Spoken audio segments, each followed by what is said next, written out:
Hola, ¿qué tal familia? ¿Cómo están? Espero que todos se encuentren muy bien ahí en casita o donde puedan estar escuchando y viéndonos. Y pues el día de hoy me encuentro con una invitada sumamente especial. Muchísimas gracias por aceptarnos la invitación. Es la primera vez que está aquí con nosotros y es un honor para hablar de un tema sumamente importante. Me voy a tomar el atrevimiento de presentarles un poquito de su currículum. Es una profesional bastante preparada. Ella es la psicóloga Carolina Marsolier. Es psicóloga especialista en salud mental y psicología clínica por el gobierno de la ciudad de Buenos Aires.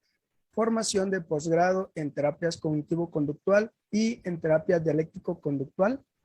Experiencia en atención clínica en el sector público e instituciones privadas, cognitivos conductuales, docente de posgrado, terapias contextuales, España, Intercontext, Perú, semilleros de analistas conductuales, Perú, ITECOT, México, supervisora clínica, finalizando el máster en terapias contextuales y de tercera generación de Itaca, coordinador y docente del diplomado de especialidad en terapias basadas de la evidencia para el espectro de ansiedad y depresión, y pues mantiene una formación constante y continua. Y como podemos observar, es una psicóloga bastante preparada y que más que nos venga a hablar de un tema que es sumamente importante, y el tema del cual la psicóloga nos va a hablar y vamos a estar hablando el día de hoy es sobre la prevención de problemas de ansiedad desde la infancia. Y bueno, antes de comenzar con el tema, me gustaría saber, primero que nada, gracias por aceptar la invitación y cómo está el día de hoy, psicóloga. Bueno, muchas gracias Juan Manuel por la invitación. Siempre es algo muy lindo compartir información basada en la evidencia sobre estos temas y siempre con la esperanza de que sea de utilidad, ¿no? Para las personas que por ahí no están en el área de la psicología y que pueden enriquecerse y tomar para su vida alguna de esta información, y también para los profesionales de la psicología que no desde que comenzamos, vamos tratando de encontrar el rumbo en esta área tan heterogénea y con marcos teóricos tan dispares. Así que siempre espero que sea de utilidad. Yo estoy muy bien. Ahora acá en mi ciudad está de feriado por la Semana Santa. Está lleno de gente, de turistas. Y nos tocó un día muy bonito, así que no se puede pedir mucho más. Sí, también acá en México es la temporada de Semana Santa y ahorita prácticamente mucha gente salió o está de vacaciones o está visitando algunos lugares. Así que pues es una semana de un puentecito que la gente y de vacaciones que la gente está tomando. Me ha gustado mucho unas de las cositas que dijo, ¿no? De las personas que a lo mejor están alejados de la psicología, pero que se pueden llevar algo, ¿no? Porque esta es la finalidad de estos programas, de los congresos, de algunos eventos que se pueden hacer para que las personas conozcan básicamente, por ejemplo, la función del psicólogo, qué puede hacer un psicólogo, ¿no? También las limitaciones de los marcos teóricos que puede haber y demás. Y esta parte, bueno, vamos a comenzar con el tema para no robarle mucho de su tiempo. Le comentaba antes de iniciar que me gustaría iniciar con esta parte de psicoeducación, porque le comentaba que he escuchado mucho ese tipo de comentarios de, no, ¿cómo vas a creer que un niño se va a estresar? ¿O cómo vas a creer que un niño va a sentir o va a experimentar ansiedad si solamente quieren jugar, ¿no? Pero en realidad pasa. Y hemos visto que sucede muy a menudo estos comportamientos, ¿no? Que esta situación que no es solamente para las personas adultas, sino que también en la población infantil se da. Y por eso me gustaría iniciar con esto, ¿no? La importancia que tienen los primeros años de vida y esta parte de psicoeducación que debe de haber, ¿no? Excelente, bien. Bueno, como vieron el título, trata sobre ansiedad, problemas de ansiedad en la vida adulta, ¿sí? Pero lo estamos hablando desde la infancia, o sea, Acá la idea de esta conversación no es solo hablar de los problemas de ansiedad en infancia, porque no son las únicas situaciones que pueden derivar en un problema de ansiedad en los adultos, ¿sí? Claro. Entonces es un poco más amplio. Claramente los niños pueden estresarse, claramente hay factores que hacen que el niño viva los primeros años de su vida como si estuviera en una situación de desamparo y de amenaza constante, y comienza, ¿no?, a tener pensamientos anticipatorios, comienzan a aparecer las respuestas de ansiedad de una manera muy rápida ante determinadas situaciones, porque por ahí al niño le tocó vivir con un progenitor, eh, por ejemplo, golpeador, ¿sí? Que se pone o que bebe y golpea a sus hijos, a su pareja, ¿no? Entonces el niño tiene que empezar a desarrollar un montón de estrategias que lo ayuden a prevenir esas situaciones, lamentablemente, que es una situación por la que ningún niño tiene que pasar, ¿sí? Cuando los niños viven los primeros años de su vida bajo amenazas, ¿sí? Se va se va acostumbrando a vivir de esa manera. Y esas bases se van a sentar para lo que sea el resto de su vida. Tal vez cuando sea adulto no va a haber alguien que amenace con golpearlo, no va a estar a la vuelta de la esquina la posibilidad de ser lastimado, ¿sí? Pero los aprendizajes siguen estando ahí. Esta persona ya aprendió a vivir así. Antes de comenzar la sesión, me habías comentado que habías escuchado un vivo que yo había hecho sobre una metáfora de aprendizaje en burbujas, ¿sí? Que lo comento un poquito. Los padres y las primeras personas con las que los niños se relacionan, ¿no?, cuando vienen a este mundo, empiezan a mostrarle al niño cómo es el mundo, ¿sí? Empiezan a brindarle estos primeros aprendizajes sobre cuáles son sus derechos, sobre quiénes son, sobre qué lugar ocupan en este mundo, ¿sí? Serían como los representantes del mundo para el niño, pero claramente cada familia, cada padre es particular, ¿sí? Es diferente a los otros, y claramente ninguno va a representar al 100% lo que es este mundo, ¿sí? Entonces se producen lo que podríamos llamar aprendizaje en burbujas, ¿sí? Es una pequeña capsulita que es la familia del niño, en donde las reglas del juego son estas, ¿sí? Pero si las reglas del juego son muy distintas a las que en el mundo real se utilizan, va a haber problemas, ¿no?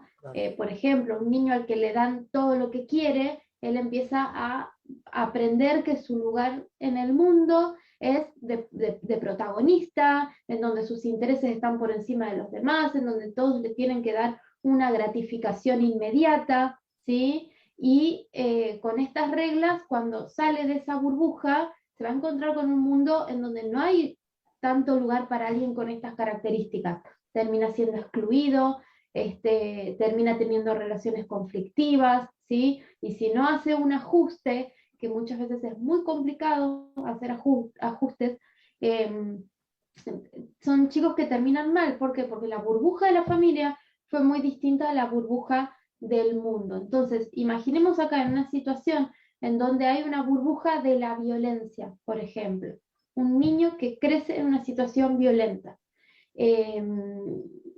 Va a desarrollar estas estrategias para lidiar con el mundo, y aunque luego vaya viendo que en el mundo no está ese peligro, de todos modos, todas estas estrategias que tienen que ver con la ansiedad van a estar ahí, porque la ansiedad es la emoción que permite tener una predisposición neurofisiológica y un recurso atencional propenso a que yo no me encuentre con ciertos peligros, o que yo me prepare ante ciertos peligros que podrían aparecer, ¿sí? Entonces, un niño que empezó a desarrollar la estrategia de saber evaluar muy rápidamente el estado del ánimo del papá, si ha tomado, si no ha tomado, saber cuánto tiempo fuera de la casa significa que ha bebido alcohol, cuánto tiempo significa que no, para poder empezar a ver si se va a la casa de un vecino, un amigo, si se hace el dormido, si se esconde debajo de la cama o qué es lo que hace. Todas estas estrategias están basadas en el mecanismo de la ansiedad, ¿sí? Es lógico que un chico en esa situación esté ansioso. Y luego se generalizan al resto de la vida, ¿sí? Entonces, una de las maneras en las que se pueden instaurar algunos elementos que van a hacer que la persona tenga un problema de ansiedad de adulto son estos contextos de peligro, ¿sí? No podríamos decir ahí que el niño tiene, por ejemplo, un problema de ansiedad, ¿sí? Claro. Yo he tenido una paciente, por ejemplo, de unos 40 años, actualmente, que cuando tenía 5 años, la llevaron al psiquiatra porque tenía mucho miedo a su mamá. Y el psiquiatra, hace 35 años atrás, no sé qué clase de, cómo estaba el estado de la ciencia en ese momento, no lo sé, pero le recetó una medicación, que ella no recuerda cuál, para que deje de tener miedo. Pero la madre era una persona golpeadora. O sea, ¿cómo vamos a decir ahí que la niña tiene un problema de ansiedad? Si le tiene miedo a algo que le tiene que tener miedo, ¿sí? Claro. Entonces, esta es una de las maneras en las que se puede establecer una base para problemas de ansiedad a futuro, pero no es la única, ¿sí? Otras maneras que hay son, por ejemplo, a través de la observación de los padres y de las reglas de los padres, lo que tiene que ver con aprendizaje vicario y con aprendizaje por reglas, todo el papel del lenguaje, ¿sí? Los padres van, van generando eh, en distintas palabras, en distintas verbalizaciones, eh, una connotación positiva o una connotación negativa, ¿sí? Entonces, por ahí, si un niño tiene una mamá que se asusta muy fácilmente de muchas cosas, la mamá está viviendo como si estuviera en peligro, porque tal vez en su historia de aprendizaje, tal vez había peligro real o no, o puede haber sido por otro tipo de desencadenantes. Y entonces el niño está observando a la mamá que le muestra que de casi todo hay que huir, ¿sí? Si hay personas, hay que huir, ¿sí? Yo tenía a mi abuela, por ejemplo, que cada vez que yo iba a salir, cuando era adolescente, me decía, mijita, si ve un hombre, corra, ¿sí? Entonces, ahí muestra cómo la cuestión verbal de las reglas pueden ser sumamente generalizadas, Claro. sumamente, bueno, desadaptativas, ¿no? Está mostrando, ¿no?, que ahí mi abuela veía peligro en todos los hombres, ¿sí? Entonces, bien, los niños empiezan a escuchar de sus papás que todo es peligroso, que todo es amenazante, que cómo vamos a hacer para llegar a fin de mes, que qué va a pasar, ¿no? Todas estas cadenas de consecuencias que no están en la vida real, pero que están en el lenguaje verbal, y todas las cosas, conductas de evitación, conductas de control que van haciendo los padres para que no ocurra la catástrofe, ¿sí? Al niño le va a dar la sensación de que está viviendo en este primer contexto que nosotros habíamos hablado, ¿no? En donde el peligro estaba a la vuelta de la esquina y era real. Acá no es real el peligro, pero se vive como si lo fuera, ¿sí? Entonces ahí ya desde pequeños podríamos empezar a ver que en el niño hay un problema de ansiedad, ¿sí? Hay un problema de ansiedad porque está teniendo miedo a cosas que no van a pasar o que son muy poco probables, ¿no? Los niños a veces desde muy pequeños ya empiezan a tener temores como por ejemplo que no quiero que se vayan mis papás a trabajar porque se pueden morir, ¿sí? O de ir a chequear a ver si sus padres están vivos, o tienen miedo de que sus papás los abandonen. No quiero ir a la escuela porque se van a olvidar de ir a buscarme, ¿sí? ¿Y qué pasa después, no? Ya se aprende a vivir con una gran intolerancia a la incertidumbre, ¿sí? Entonces ahí podríamos hablar de, bueno, sí está bien, este niño tiene un problema de ansiedad o está empezando a desarrollar un problema de ansiedad, en donde el tratamiento va a ser con los padres, porque los padres le están dando unas reglas del juego que no se acomodan a lo que después él va a necesitar para su vida posteriormente, Claro. ¿sí? Y también tenemos otra burbuja, ¿sí? Que es la burbuja de la sobreprotección, que va muy de la mano con esta última que estábamos mencionando, ¿sí? Em, Vieron que los niños, ¿no? Cuando comen un alimento que no les gusta, ¿no? Toda la cara se les arruga, no pueden tener arcadas, ¿sí? E incluso vomitar, es como una sensación terrible de esta cosa que están comiendo por primera vez. Pero cuando lo comen por segunda vez, por tercera vez, si esto se repite todos los días, que el niño se tenga que comer, por ejemplo, su brócoli, eh, por ahí sigue sin gustarle el brócoli, pero no genera toda esa reacción, ¿sí? Esto sucede por un proceso que se llama habituación. Los seres humanos somos capaces de lograr que nuestra respuesta disminuya ante ciertos estímulos que en un principio generaban una intensidad muy elevada, ¿no?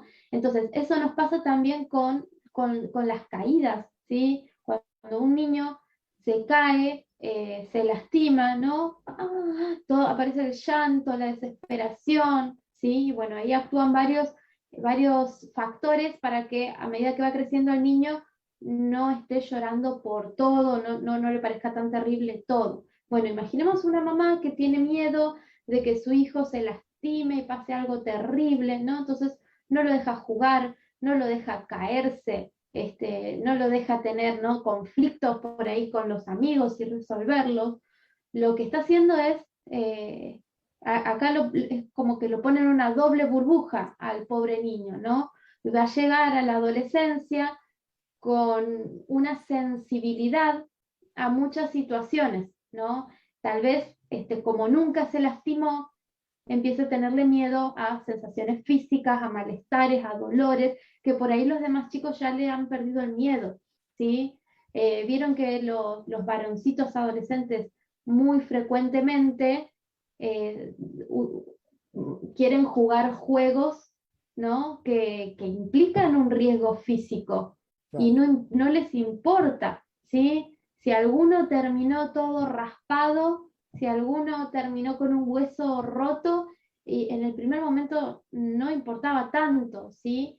Pero por ahí vemos chicos que llegan a la adolescencia con mucho miedo a lastimarse. Entonces esto no lo hacen porque se pueden lastimar, esto tampoco porque se pueden lastimar, ¿sí? Y entonces todo lo que se asocie luego a la posibilidad de lastimarse o a la posibilidad de pasarla feo, se termina evitando, ¿sí? Y esto dura hasta la vida adulta y puede dar origen a problemas, por ejemplo, de ansiedad generalizada con eh, preocupación por la salud, ¿no? En donde la persona no aprendió a tolerar que el dolor es parte de la vida, que las molestias físicas son parte de la vida, ¿sí? Incluso puede haber algunos componentes también en el pánico, en los problemas de pánico, donde la persona se siente rara y empieza a interpretar esta rareza que está sintiendo en el cuerpo, no como algo normal y pasajero, sino como me voy a morir, si estoy teniendo un infarto, me estoy volviendo loco, estoy perdiendo el control,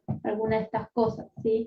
Entonces, por eso es súper importante tener ciertas nociones y ciertas pautas en los primeros años de la vida para poder prevenir un montón de problemas posteriores que solucionarlos lleva tiempo, dinero y suerte.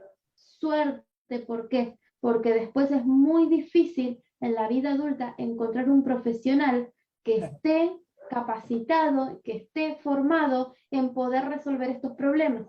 Entonces son personas que por ahí desarrollaron una ansiedad social o una ansiedad generalizada y se la pasan años y años de tratamiento en tratamiento que no funcionan.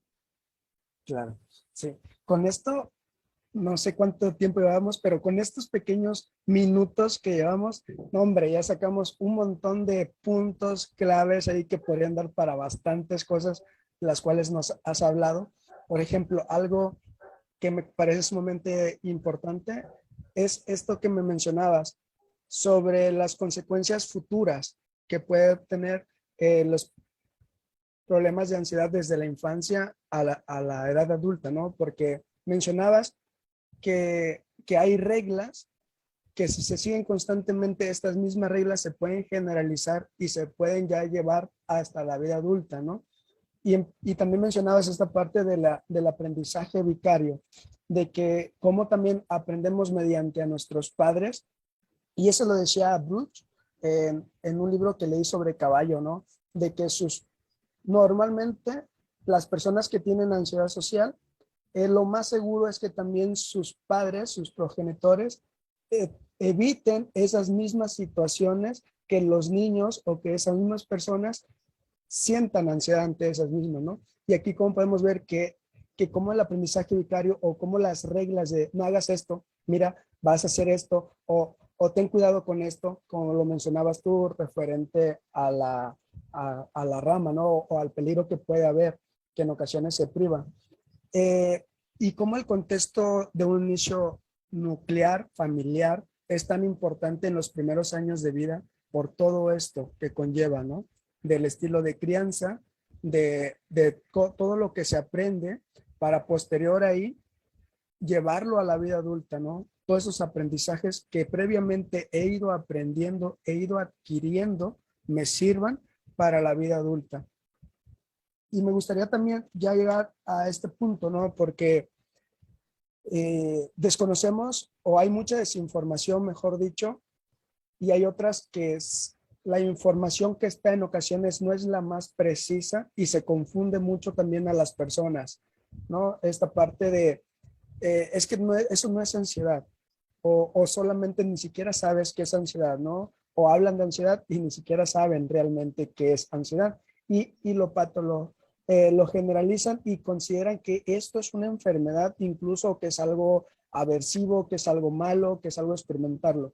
Y también esto, pues también te lo he escuchado a ti y a muchos profesionales que hacen esta parte de psicoeducación, que dicen que es una emoción y hay que tomarlo así, ¿no? Es una emoción que nos ha servido a lo largo de toda nuestra historia para poder sobrevivir, pero me gustaría que le pudiéramos dar una definición para que también no haya tanta desinformación referente a esto, entre miedo, ansiedad y cuando ya se convierte ahora sí en un problema de ansiedad. Hablemos de esta parte en la infancia, ¿no? Bien, bueno, excelente. Como bien dijiste, la ansiedad es una emoción. Entonces, primero hay que definir qué es emoción, ¿sí?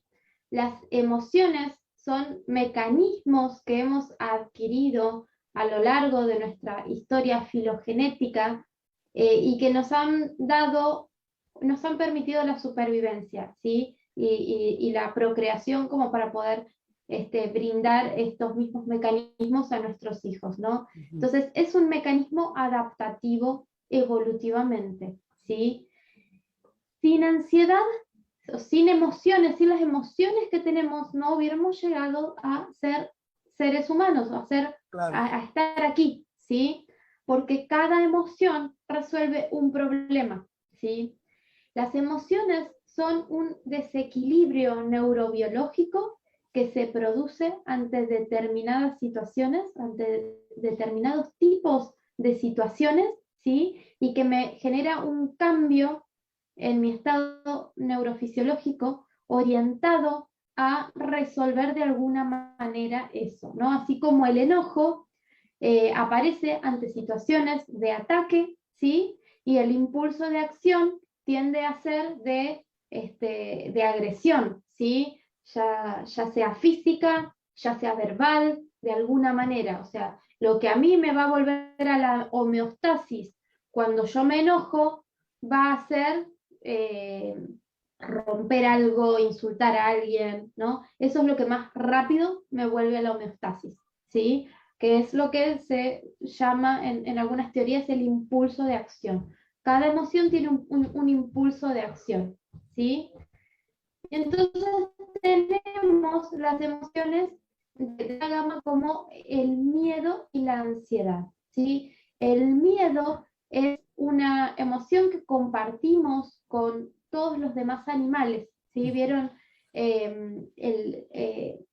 los videos de los gatitos a los que cuando están comiendo les ponen un pepino detrás, ¿no? Y ellos cuando voltean a ver el pepino saltan con un reflejo rapidísimo, ¿no? Súper inmediato. Eso es miedo, ¿sí? En sus niveles más altos llega a pánico, ¿sí? Y el pánico, el miedo nos salva la vida. Si yo estoy distraída con el celular cruzando la calle y un auto me toca un bocinazo enorme y yo salto para atrás, pude haber salvado mi vida, ¿sí? Gracias al miedo, si no me atropellan, ¿sí?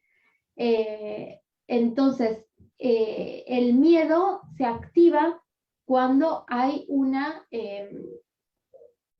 amenaza en el momento, ¿sí?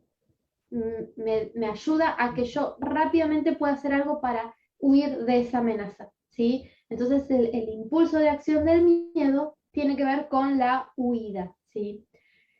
Pero también tenemos la ansiedad, porque somos capaces de anticipar posibles eventos amenazantes, no solo de reaccionar en el momento que suceden, sino que tenemos la capacidad de anticiparlos, ¿sí? Y entonces ahí entra en juego la ansiedad, que es un poquito más compleja, que implica también este cambio neurobiológico, que también su impulso de acción tiene que ver con huir, con escapar, pero también con muchas veces sobrecompensar, tiene que ver con controlar, ¿sí? Con todo lo que sea necesario para disminuir las probabilidades de que suceda eso que puede llegar a suceder y que es amenazante, ¿sí? Entonces, esa es la ansiedad y ese es el miedo. Son dos emociones que nos ayudan a vivir, o sea, sin ansiedad y sin miedo. Imaginen que no, cuando nacemos nos desactivan la ansiedad y el miedo. No sobreviviríamos, ¿sí? No estaríamos todavía en una cuna, ¿sí? En una cuna gigante ahí que nos estén alimentando por medios artificiales, porque no me preocupa el hambre, no me preocupa comer, no me preocupa aprender nada, ¿sí? Un estudiante que sabe que tiene una evaluación en un mes y empieza a sentir, ¿no?, cómo se le acelera el corazón porque es mucho para estudiar, va a estar un poco más motivado a hacer algo para resolver esa amenaza que se viene, ¿sí? Entonces, la ansiedad y el miedo son útiles, sumamente útiles, son necesarios, son indispensables y están dentro de nuestro pack de herramientas con el que nacemos, ¿sí? Ahora, en nuestra historia de aprendizaje es donde nosotros aprendemos a qué se les tiene miedo y a qué no, ¿sí? Muy probablemente hayan visto también videos de niños pequeños de otros países jugando con animales que a la mayoría tal vez le darían un poco miedo, ¿no? Había visto una niña que está ahí entre medio de un montón de serpientes o una sola muy grande, no recuerdo ya, pero la abrazaba, la acariciaba, le tomaba la cabeza, iba y le buscaba la cola, ¿no? Eh, ¿Por qué esta niña no le tiene miedo a las serpientes? Y, y ni hablemos de niños, hablemos de los adultos. Sí, Creo que ninguno tocaríamos una víbora de colores.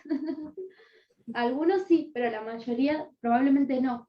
Entonces, ¿por qué pasa eso? Porque en nuestra historia de aprendizaje vamos teniéndole miedo a ciertas cosas y perdiéndole el miedo a otras cosas, ¿sí?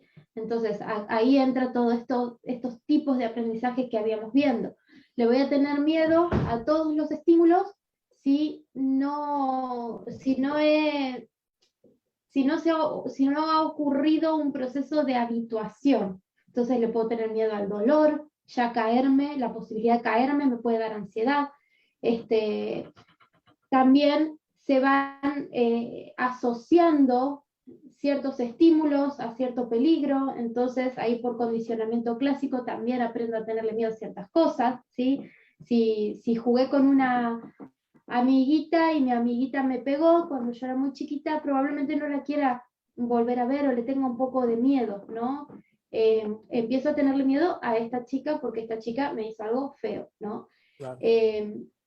Y luego por operante, que ya es mucho más complejo porque también involucra la parte verbal, ¿no? Los padres que van diciendo todo lo que es peligroso en este mundo, ¿sí? Hay padres que se ajustan muy bien, son muy objetivos y flexibles, y padres que como ellos le tienen miedo a todo, le empiezan a decir al niño que todo es peligroso, ¿sí? Y bueno, y también tenemos vicarios en donde el niño va observando, por observación ve a ver qué es peligroso y qué no, ¿sí?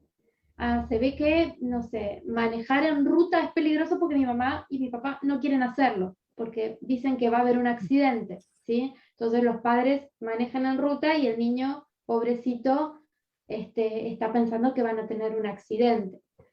Bien, entonces, ah, como nosotros aprendemos a temerle a las cosas, tiene mucho sentido que hablemos de que esta emoción está cumpliendo su cometido cuando aquellas cosas a las que se le teme sí son peligrosas, ¿sí?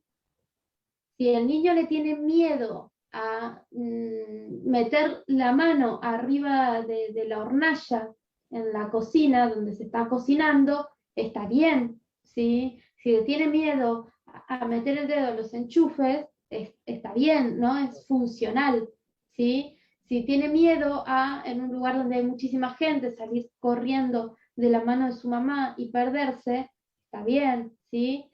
Entonces, si son situaciones peligrosas a las que las personas, ¿no?, le tenemos miedo, podríamos decir que ahí la emoción está siendo funcional y está siendo óptima, ¿sí? Está perfecto, está funcionando como tiene que funcionar, ¿sí?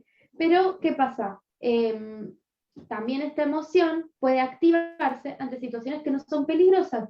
Entonces, ahí podemos hablar de una ansiedad que yo no llamaría patológica, llamaría disfuncional. No es patológica porque no hay ningún mecanismo que esté roto. Hay procesos naturales por los cuales aprendemos a tenerle miedo a cosas que no son peligrosas, ¿sí? Pero todos los mecanismos están funcionando bien, ¿sí? Entonces, no es algo patológico que se me rompió un termostato y ahora funciono mal, ¿sí? Sino que está funcionando todo bien, pero hay un desajuste entre los elementos de estos primeros años de mi vida y los elementos que va a haber luego en el mundo real, ¿sí? Bueno, en el mundo real, todo el mundo real, pero digo, en el mundo de adultos.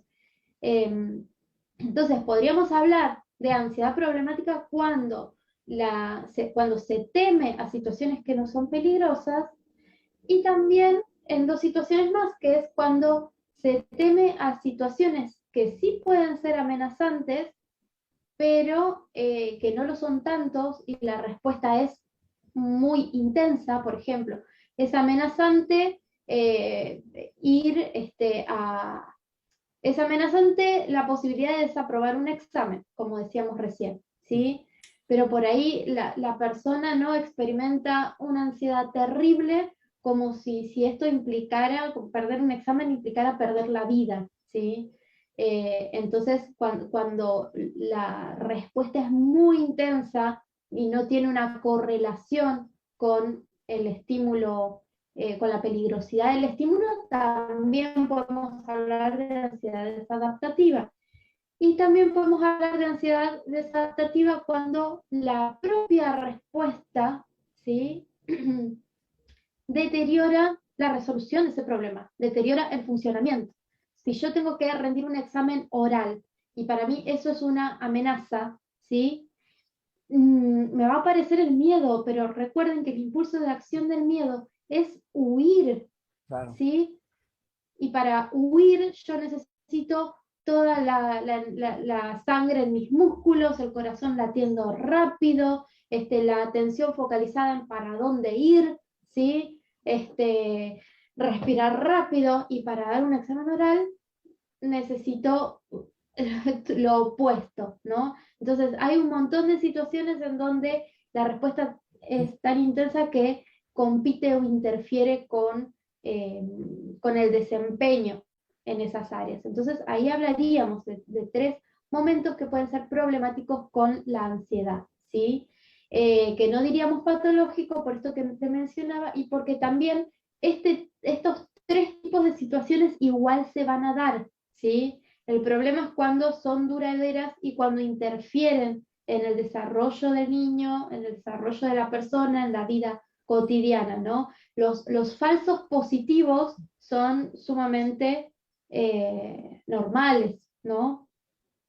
Yo, por ejemplo, me acuerdo hace unas semanas que mi marido Juan Martín estaba durmiendo en la parte de arriba de la casa, y yo, como no podía dormir, digo, bueno, voy a bajar un rato, voy a estar con el celular en la parte de abajo, y fui con todas las luces apagadas, ¿sí? Y entonces me quedé ahí con el celular y digo, bueno, me voy a ir a dormir, y cuando me estoy yendo a dormir, vi una figura de una persona ahí pegada a la pared de mi casa, y me apareció como una respuesta instantánea de temor si Juan Martín está durmiendo arriba, ¿sí? Y después, en un segundo momento, pensar, no, es Juan Martín, ¿sí? Pero era más alto que Juan Martín. Entonces, una segunda respuesta. Cuando veo, era solamente una campera colgada con una capucha, y que había, bueno, con la oscuridad parecía como que hubiera una persona, ¿no? En mi sala pegada contra la pared, inmóvil, ¿sí? O sea que si está petrificado tampoco sería un peligro. Eh, pero estas respuestas las vamos a tener un montón de veces, ¿sí? Un claro. montón de veces. Solo que si esto lo estamos sintiendo todos los días, y nos va a deteriorar la calidad de vida, nos va a ocupar mucho tiempo y mucha proporción de variabilidad, mucha proporción de estado de ánimo desagradable, ¿no? En nuestro día a día.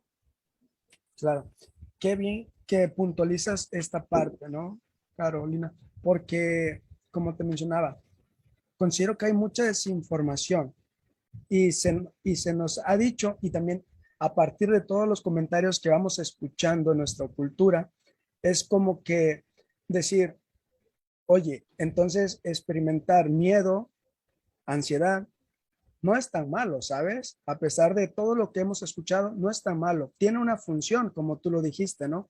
Hemos aprendido y es parte de, como tú decías, tenemos como este pack de emociones que nos funcionan, que hey, como que te dicen, hey Juan, bueno, le está ocurriendo algo en tu contexto, ¿vale? Y por eso es que, ok, estoy experimentando miedo, estoy experimentando ansiedad, que es totalmente normal y a lo largo de nuestra vida las vamos a experimentar sí o sí, estas emociones y como las demás, ¿no? Y es totalmente normal que llegue el punto porque tiene una función y hablaste un poquito sobre la adquisición, ¿no? Que pueden ser por condicionamiento clásico, por el aprendizaje vicario, ¿no? Por las reglas que vamos generando a lo largo de nuestras vidas. Y me llama mucho la atención esta parte, porque tú como mencionabas, ¿no? Todos esos aprendizajes que vamos adquiriendo desde la infancia, cómo los podemos generalizar a varios contextos en nuestra vida, pero también estos mismos comportamientos los podemos ir generalizando en nuestra vida, ya sea de adolescente, de adulto, porque hemos aprendido a responder así ante ciertos eventos o hasta ciertos estímulos que, como mencionabas, por condición de clase, hemos asociado a estos estímulos como algo aversivos y como a lo mejor estas respuestas fisiológicas que experimento es señal de que algo no está bien, pues voy aprendiendo de que, ok, esto es desagradable y por ende siento ansiedad, ¿no? Y ahí viene algo que, pues, en la teoría multifactorial de Moura habla, ¿no? De cómo se adquiere por condicionamiento clásico y cómo se adquiere por condicionamiento operante, ¿no? Un poquito de lo que hablaba. Y me parece bastante interesante y importante, sobre todo, ¿no? Que hayas puntualizado bastante bien en esto, ¿no? Y de separar esta parte de que es algo bastante normal y que vamos a experimentar, pero también en qué momento se puede volver disfuncional, ¿no? En qué momento estos aprendizajes que hemos ido adquiriendo ya pueden volverse un problema.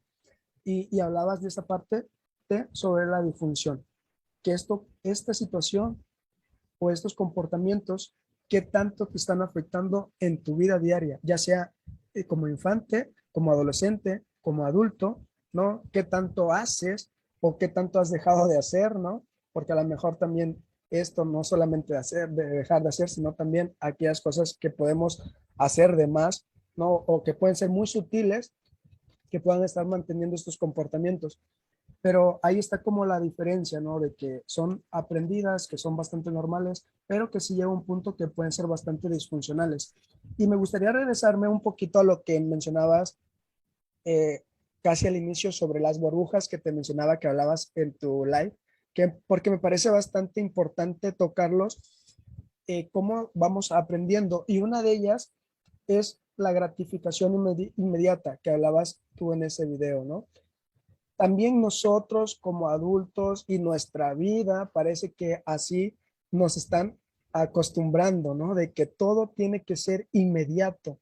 El internet más rápido, que los mensajes quiero que me los respondas más rápidos, porque si no hay esta parte de incertidumbre, esta parte de intolerancia, ¿no? A la incertidumbre, porque vamos aprendiendo de que todo tiene que ser de manera inmediata. Tengo hambre, pues inmediatamente, ¿no? O me duele la cabeza, inmediatamente me tomo una pastilla y vamos a ir aprendiendo así.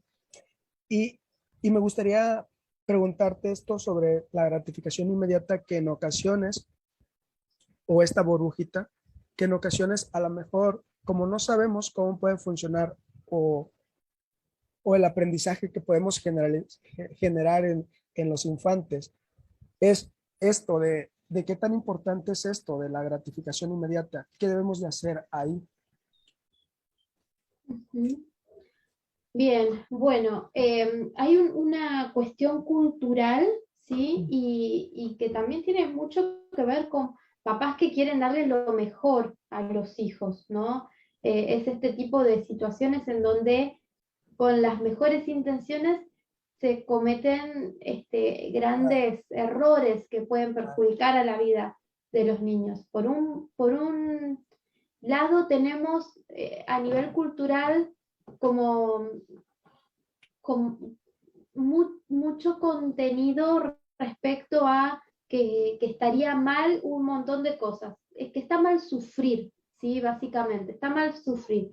Está mal tener pensamientos negativos, ¿no? Ya quién dice qué pensamientos son negativos, no lo sé. Está mal tener emociones negativas, como si hubiera emociones negativas, o sea, que a mí no me gusten, no significa que sean negativas. Está mal sentir dolor, ¿sí? Y lo que se busca es sentir bienestar inmediato, ¿sí? Y eso es un problema, porque Claro, tratando de sentir bienestar inmediato, es que yo me voy a generar una vida que sea fea, ¿sí? Que no tenga un montón de elementos que necesito, ¿sí? Porque para la mayoría de las cosas que permiten una gratificación de largo plazo, se necesita primero una cuota de sufrimiento, se necesita un esfuerzo, o sea, si yo quiero dedicarme a determinada carrera, ¿no? Me gusta, por ejemplo, me gusta lo que sería la idea que tengo de lo que es ser psicóloga, bueno, tengo que estudiar 5 años, ¿no? Más otro montón de formaciones para poder hacerlo, ¿sí? Porque si no, tal vez termine realizando algo que no me da satisfacción. Entonces, a ver, ir a la facultad es ir a pasar estrés. Estrés sobre estrés son 5 años de bastante estrés, de exámenes constantes, de deadline, de poco tiempo de ocio. Entonces, si quiero este resultado, necesito hacer este sacrificio, ¿sí? Y en un montón de habilidades que son necesarias para los niños, es necesario que los niños puedan ser capaces de tolerar cierto malestar, ¿sí? Un niño que no es capaz de aprender a esperar, difícilmente esté preparado para la vida, ¿no? Porque en la vida va a haber muchísimas situaciones en donde haya que esperar, ¿sí? O que no sea capaz de no obtener el resultado que quiere, ¿sí?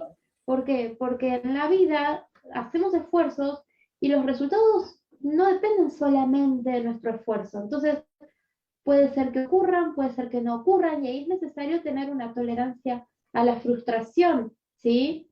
Entonces, ya una pauta con la que hay que moverse desde la familia es que el malestar es parte de la vida, ¿sí? Y que el malestar además es necesario, que tratar de evitar el malestar termina generando perjuicios muy grandes, que todo malestar que un padre le evite a un hijo, eh, mm, el padre va a estar haciendo un esfuerzo por el hijo. El hijo nunca va a saber que tiene que hacer también ese esfuerzo por sí mismo, ¿no? Por ejemplo, un padre que, no sé, su hijo eh, viene faltando al colegio, se escapa con los amigos, ¿no? Y el padre dice, bueno, voy a hacer una nota en donde digo que no es que se escapó, sino que no es que no fue, sino que tuvo que ir al médico, ¿no? Entonces el niño no obtiene una consecuencia por haber dicho que iba al colegio y no ir al colegio, ¿no? El papá no va a estar para hacerle esa nota cuando el niño, por ejemplo, ya sea adulto y tenga que ir a trabajar y no tenga ganas de ir a trabajar y diga, me quiero quedar en mi casa o me quiero ir a otro lugar, ¿no? No va a estar ese padre ahí haciendo las notitas de estaba enfermo, tuvo que ir al médico, ¿sí? No funciona así. Y ahí ocurren un montón de situaciones en donde estos niños, en donde sus padres les han solucionado todo en la vida y no han aprendido a resolver sus propios problemas, terminan viviendo del esfuerzo de sus padres hasta que sus padres dejan de existir, ¿no? Esto es súper complicado y es una situación que se genera con la buena intención de los padres. Con esto, por supuesto, no queremos decir que no hay que evitarle sufrimiento a los niños, Claro, claro. ¿sí? Que sí, hay sufrimientos que hay que evitar, que son aquellos sufrimientos que no tienen ninguna utilidad, ¿sí? O sea, golpes, o sea, los niños no hay que golpearlos, es un sufrimiento que va a tener el niño que tiene además un montón de consecuencias negativas y que no sirve para nada, ¿sí? Entonces, ese sufrimiento sí o sea, no se lo vamos a proporcionar, ¿sí? O si el niño, si hay riesgo, un riesgo claro de que pase algo grave, vamos a evitarle ese Claro, claro. sufrimiento. Pero hay otro montón de cosas que no, que tienen que ver con las consecuencias de sus acciones y con todo lo implicado en una infancia saludable, jugar, interactuar, relacionarse, ¿no? El niño va a caerse, va a lastimarse, tal vez se quiebre un hueso, ¿sí? Son todas situaciones que están bien, ¿sí? Que pueden ser feas, dolorosas, pero que son parte del aprendizaje de los niños, ¿no? Luego va creciendo, se pelea con un amiguito, llega a la casa llorando porque tuvieron un desacuerdo, después de adolescentes se ponen de novios y la novia o el novio lo deja y se va con otra chica y sufren un dolor intenso, ¿sí? Ahí hay que ayudar a que la persona vea que todo esto es parte de la vida y que está bien y que se siente feo, pero que está bien. Claro, sí. Me gusta mucho esto que puntualizaste casi al inicio de la pregunta, ¿no? Del malestar, de que hemos también aprendido culturalmente, creo que esto lo leía en el libro de Stephen Hayes, de Sal de tu mente, entra en tu vida, ¿no? De que culturalmente también el hecho de que tú te sientas mal parece que es sinónimo de que no tienes, mencionaba, salud mental, ¿no? O que algo anda mal dentro de ti. Cuando también mencionaba que a lo largo de nuestra vida va a haber bastantes situaciones, como lo que puntualizabas, referente a los niños, en el cual vamos a experimentar sensaciones que vamos a sentir que son desagradables, pero que son parte de la vida y que son parte también de nuestro aprendizaje.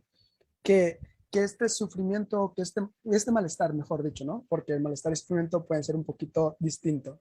Este malestar que pueda estar experimentando va a ser normal ante algunas situaciones específicas. Y me gustó mucho eso que puntualizaste, ¿no? Sobre la intolerancia a la incertidumbre, porque en ocasiones nosotros mismos les enseñamos de que esta incertidumbre o de que tolerar esto, eh, haciéndoles, dándoles el reforzador para que no esté así o para que este malestar desaparezca. Por ejemplo, yo antes de estudiar psicología, ya después que yo dije, ah, mira, ocurrió esto, que ya después estudié psicología, dije, en ese momento recuerdo bien a una amiga que llevaba a su hijo al kinder. Iba acompañada de su mamá e iba acompañada también de su esposo. Y el niño, previo a llegar al kinder, íbamos en carro, empezó a experimentar esta parte de llanto, de rabietas, de no quiero asistir, me va a pasar algo desagradable, y empezó a hacer esta serie de comportamientos, ¿no? Y llega un punto de que durante el trayecto, la mamá también iba sintiéndose como que esta sensación, ¿no? De, ay, soy una mala madre. Y también por otra parte, la parte de la abuela, ay, como pobrecito mi hijo está sufriendo, va a estar ahí encerrado, va a estar... Bueno, llegamos a esta parte del kinder. Y en el kinder, pues, la mamá y la abuelita bien decididas a quererlo dejar en la puertita. Y empezó con más intensidad estos comportamientos del niño, ¿no? Del llanto, inclusive le jalaba el pantalón a su mamá y le decía a su abuelita, por favor, no me dejes, y parece que incrementaba esto. Y llega un punto en que lo retiran del lugar y que le dicen, vámonos pues a casa, ya no, pobrecito mi hijo, ¿cómo vas a pasar así? ¿Cómo va a estar así? ¿No? Y en ese momento, pues yo no lo veía, ya después dije, ching, ¿no? Lo mal que acabamos de hacer, ¿no? Porque en un pico muy alto, en el pico de extinción, cómo en ese momento se le otorgó esta parte de reforzamiento, ¿no? Cómo ahí ambas personas, tanto abuela, mamá e niño, obtuvieron reforzamiento a ese comportamiento, ¿no? Y lo curioso fue que después a eso, previo, ya no en el kinder, sino antes que empezaran, por ejemplo, párate, vámonos al kinder y demás, me comentaban que volví a experimentar estas mismas sensaciones y estos mismos comportamientos, ¿no? Y entonces, cómo ahí podemos darnos cuenta de cómo nosotros en ocasiones vamos enseñándoles también, a lo mejor sin darnos cuenta, qué hacer, ¿no? Y, y el niño también va como aprendiendo qué hacer bajo estas circunstancias, ¿no? De obtener el Que reforzamiento. funciona. Exactamente, la función, ¿no? Como decimos, si hago entonces esto con más intensidad, obtengo esto y por ende mi malestar disminuye, ¿no? Pero me llama mucho la atención esto. Entonces me gustaría pasar a la siguiente pregunta, ¿no? Porque en ocasiones, como le pasó a mi amiga y a su mamá, que no sabían a lo mejor en ese momento qué estaba ocurriendo, eh, hay unas características o algunos criterios, no sé si no me gusta decir como criterios porque suena que es como un listado que deben de cumplir sí o sí para poder decir, ah, mira, estás pasando por esto, pero bueno, sí puede ser como más entendible en ocasiones, ¿no? Algunas características o criterios que podamos decir, ok, el infante está pasando o tiene una problemática de ansiedad. Ujú. Bien, Algunos aspectos que tenemos que ver es cómo se desenvuelve en las distintas áreas, Ujú. ¿sí? Y si algún área se ve afectada, algún área del desarrollo, ¿sí? El área social, el área académica, el área de la destreza física, de la motricidad, el área de la interacción con los adultos, ¿sí? Si se observa que la emoción del miedo, de la ansiedad, están interponiéndose en el buen funcionamiento, ¿sí? Aunque sea esporádico, hay que evaluarlo. ¿Por qué digo esporádico? Porque claramente cuando hay una emoción desagradable ante determinados estímulos, los niños van a tender a evitar, que es lo lógico. Entonces, no tiene problema con los niños porque juega siempre con sus primos, ¿no? Pero bueno, por ahí juega solo con sus primitos y cuando está en otros contextos, no, con otros niños o no interactúa o no se relaciona, ¿sí? Otra área tiene que ver con las verbalizaciones de los niños, ¿sí? Hay que estar atento a este tipo de preocupaciones cuando los niños empiezan a pensar demasiado sobre qué pasaría si papá y mamá no estuviera, cuando empiezan a hablar de que tienen temores a muchas cosas, ¿no? Y ver cómo lo afectan, ¿sí? Si son solamente temas que por curiosidad aparecen, que por ahí es lo menos probable mientras más pequeños son, o si son temas que se acompañan de muchísima tristeza, angustia, ansiedad, ¿no? Las conductas de evitación, qué evita y en qué áreas, ¿sí? ¿Qué cosas por ahí no puede hacer? Son diferentes situaciones en donde hay que evaluar, ¿sí? Los niños van a tener a lo largo de su infancia distintas fobias a distintas situaciones que también eh, son una tendencia en nuestra especie, ¿no? Es normal el miedo a la oscuridad en determinado momento de la vida, el miedo a separarse de los padres, ¿sí? Entonces, ver cómo afronta este niño esas determinadas fobias, si se instalan durante mucho tiempo, si las pueden ir superando, si empieza a desarrollar una conducta valiente, es decir, cómo se relaciona el niño con su miedo, si todo lo que le da miedo es señal para evitar o si hay algunas cosas que le dan miedo, pero igual, ¿no? Por ahí la curiosidad o por ahí alguna otra situación hace que sea, que compita para no estar evitando, ¿sí? Esas son algunas áreas, ¿no? Y sobre todo, si hay problemas de ansiedad en los padres, ¿sí? Ahí, un papá con un problema de ansiedad, quiera o no, va a realizar comportamientos que van a influir sobre los hijos. Entonces, es importantísimo. Sí, como lo decía hace rato, ¿no? Lo que decía Bruce, que muchas veces los comportamientos que a lo mejor evita el niño son algunas situaciones similares o muy similares a los que también sus padres o personas cercanas, en este caso algunos cuidadores, también son las que le generan malestar, ¿no? Era un poquito de esto. Y, y bueno, me gustaría ya como para ir cerrando, hacerle dos preguntas, porque sé que a lo mejor el tiempo le va a robar mucho de su tiempo, pero eh, sé que no se dan recetas genéricas porque pues se es una previa evaluación, se hace una previa evaluación, se debe de llevar a cabo una buena intervención, también ver variables y demás cuestiones, pero si pudiéramos dar como algunas pautas, es algo a lo mejor básico, cómo prevenir esto de ansiedad en los niños. Ujú. Bueno, primera de las pautas que tiene que ver con lo que habíamos hablado recién, salud psicológica en los padres, ¿sí? Sí, sí. Si hay ansiedad social, si hay ansiedad generalizada, que son por ahí los dos tipos de problemas de ansiedad que afectan de una manera un poco más amplia, que los papás puedan resolver eso, porque si no va a estar complicado, o TOC tal vez, ¿no?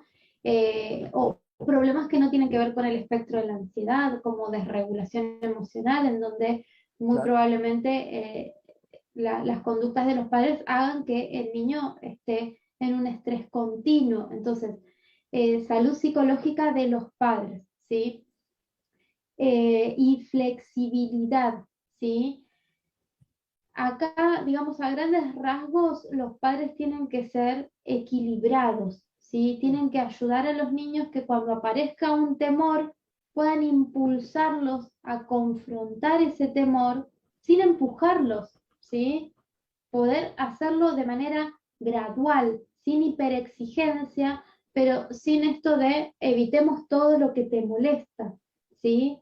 Eh, acompañarlos en el desafío de estos miedos, ¿sí? Tratar de fortalecer la valentía en los niños, ¿no? Cuando aparezca el miedo, tratar de poder decir, bueno, vamos a hacerlo igual con miedo, ¿sí?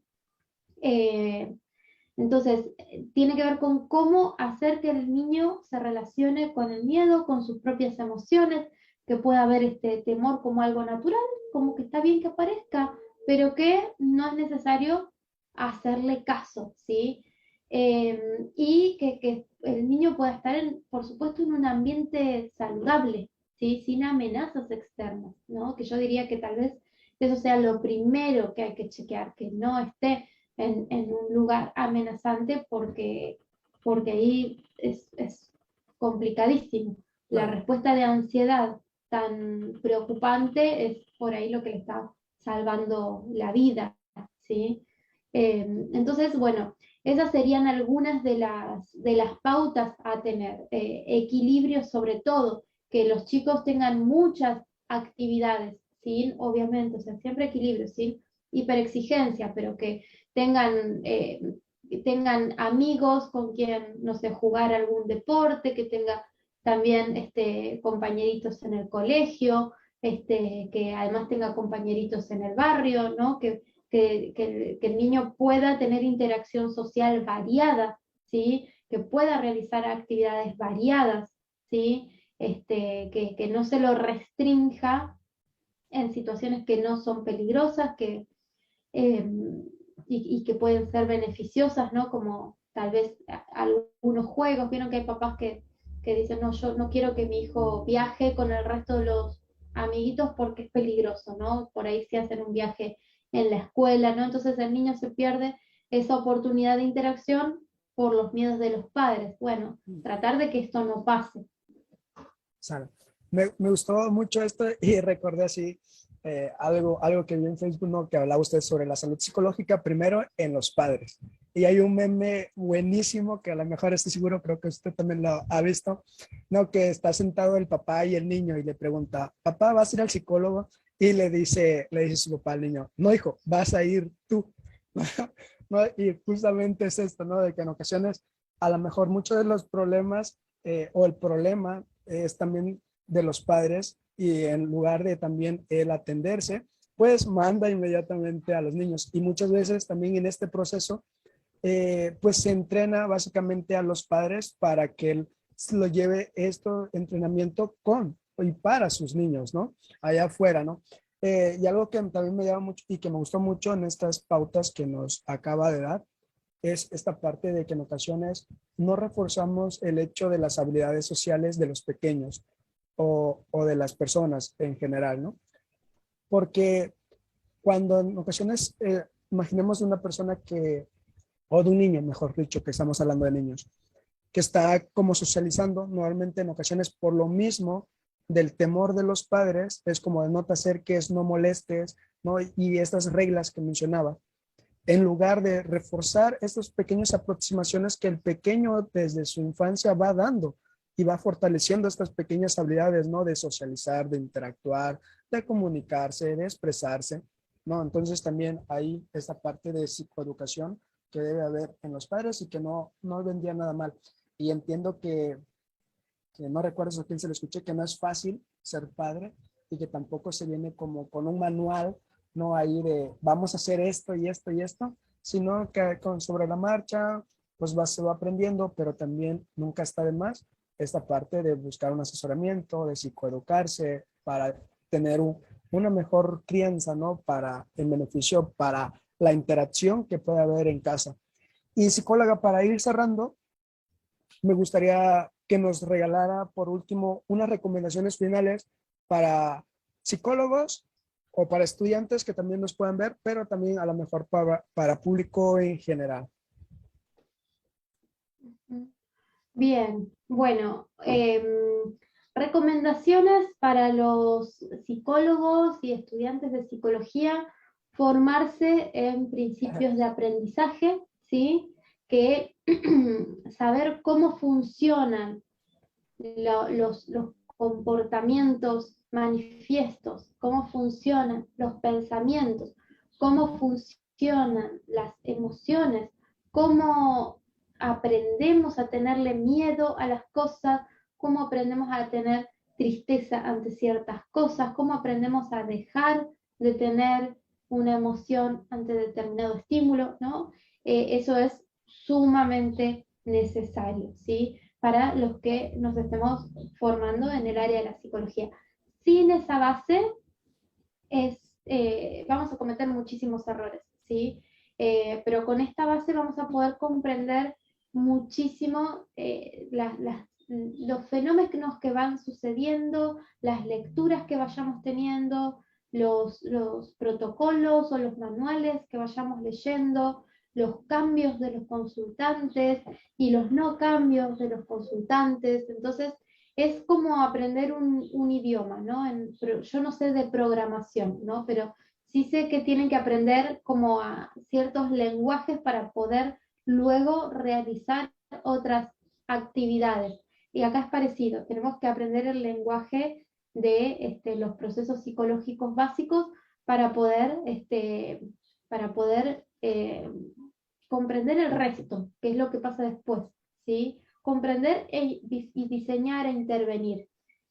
También para la población en general, lo que recomiendo es siempre consultar profesionales que tengan una formación en psicoterapia basada en la evidencia, ¿sí? Dentro de esta psicoterapia basada en la evidencia tenemos lo que tiene que ver con terapia cognitivo-conductual, o terapias contextuales y de tercera generación, con terapia conductual, ¿sí? Terapia comportamental. Son algunos de los nombres con los que podemos encontrar algunas de este tipo de orientaciones, en donde, si se hacen bien, todas comparten este núcleo. Bueno, con algunas se choca más, pero eh, con la terapia cognitivo-conductual se choca más, pero en casi todas encontramos este núcleo de el conductismo y los procesos básicos de aprendizaje de base, ¿sí? Entonces, profesionales que estén bien formados en terapias basadas en la evidencia, es decir, en aquello que funciona, ¿sí? Y huir de todas las recomendaciones que no tienen nada que ver con lo que la evidencia muestra, ¿sí? Porque también muchísimas veces son parte del proceso, ¿no? Hay muchos profesionales por ahí que recomiendan una crianza, o sea, que es todo lo contrario de lo que estamos diciendo ahora, en donde no hay que decirle que no al niño, que no se vaya a frustrar, que no espere, que obtenga todo lo bueno e inmediato que el padre les pueda dar, ¿sí? Entonces hay mucho de esto, ¿no? No poner límites, no decir que no, ¿no? O por el contrario, hay cuestiones que ya no son por lo general de profesionales, pero sí tradiciones culturales de enseñar a los niños a los golpes, que esto ya dijimos que no sirve, y además es totalmente contraproducente y además es un delito de paso. Entonces, tratar de huir también de toda la charlatanería, ya sea que venga desde los mismos profesionales o pseudo profesionales, o de el ámbito cultural. Claro.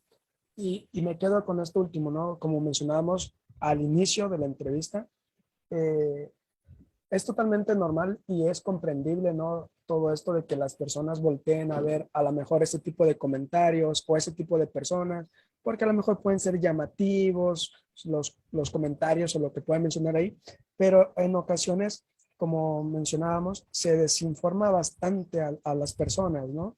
Y esto confunde aún más a las personas referente a lo que un psicólogo formado, como lo mencionaba usted, en terapia con evidencia, puede hacer y debería de hacer, ¿no? Y tiene las bases para poder realizar un trabajo adecuado.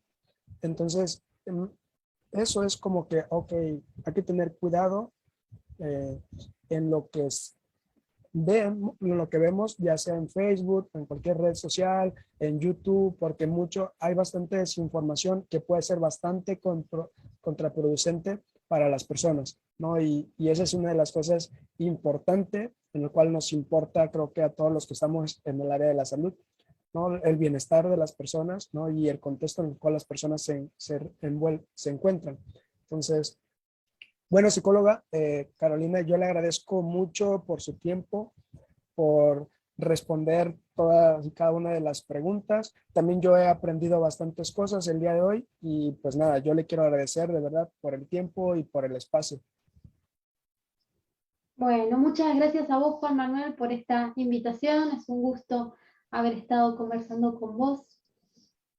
Bueno, Carolina, yo le agradezco mucho a usted y pues nada, espero que no sea la última vez en la cual podamos estar acá hablando de temas relacionados a la salud psicológica y pues nada, muchísimas gracias y nos estamos viendo. Que esté muy bien. Un abrazo.